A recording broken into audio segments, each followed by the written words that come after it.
పడుకోనివ్వదు, తిననివ్వదు, ఇంట్లో ఉండనివ్వదు, సరిగా ఆడుకోనివ్వదు, స్కూల్కి వెళ్ళనివ్వదు, ఇలాంటి పనులు ఏమీ చేయనివ్వదు, బుద్ధిగా కూర్చొనివ్వదు. కొంతమంది పిల్లలు కూడా ఇళ్ళల్లో కానీ స్కూళ్ళల్లో కానీ చాలా గయ్యాలి వేషాలు వేస్తూ చాలా చెడ్డ పేరు తెచ్చుకుంటుంటారు కదా. ఏమో తెలియదు, ఎవరిని ఏ దురాత్మ ఎట్లా బాధిస్తుందో తెలియదు, ఎవరెవరిని ఏ దుష్టుడు ఎట్లా పీడిస్తున్నాడో తెలియదు. మనమేమనుకుంటామంటే ఈ పిల్లలు బాగా అల్లరి పిల్లలు, చెత్త పిల్లలని మనం అనుకుంటాం కదా. వాళ్ళకి రకరకాల పేర్లు పెడుతూ ఉంటాం, కానీ ఎవరెవరిని దుష్టుడు ఏ రకంగా వశపరుచుకొని బాధిస్తున్నాడో తెలియదు. ఇట్లాంటి పిల్లలు మనకు కనిపించినప్పుడు ఏం చేయాలంటే, ఏసే ఆ బిడ్డను స్వస్థపరచవా.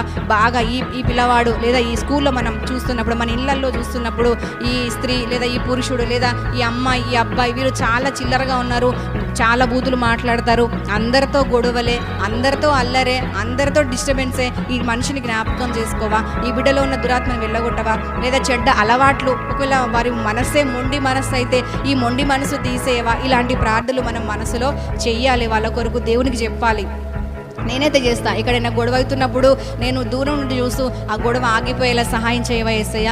ఆ కుటుంబాల మధ్యలో లేకపోతే ఆ ఫ్యామిలీస్, ఆ ఇంట్లో ఆ భార్య భర్తలే కావచ్చు, లైన్లో ఇంకెవరైనా కావచ్చు, ఇట్లాంటి గొడవలు నాకు కనిపిస్తున్నప్పుడు దేవా వాళ్ళకి సహాయం చేయవా, అక్కడ సమాధానం ఇవ్వ. ఎన్నోసార్లు ప్రార్థించిన ఇట్లా నేను. ఎవరైనా చిన్నపిల్లలు కూడా బాగా విపరీతంగా ఏడుస్తుంటే, వాళ్ళు నా పిల్లలు కాకపోయినా నేను ప్రార్థన చేస్తూ ఉంటాను. దేవా ఆ పిల్లలు ఎందుకు ఏడుస్తున్నారో, బయటికి మనకు చికాకు చేస్తున్నట్టు మంకు చేస్తున్నట్టు అనిపిస్తుంది, కానీ లోపల ఏ దురాత్మని పీడిస్తుందో, ఏదైనా అనారోగ్యం బాధిస్తుందో తెలియదు కదా.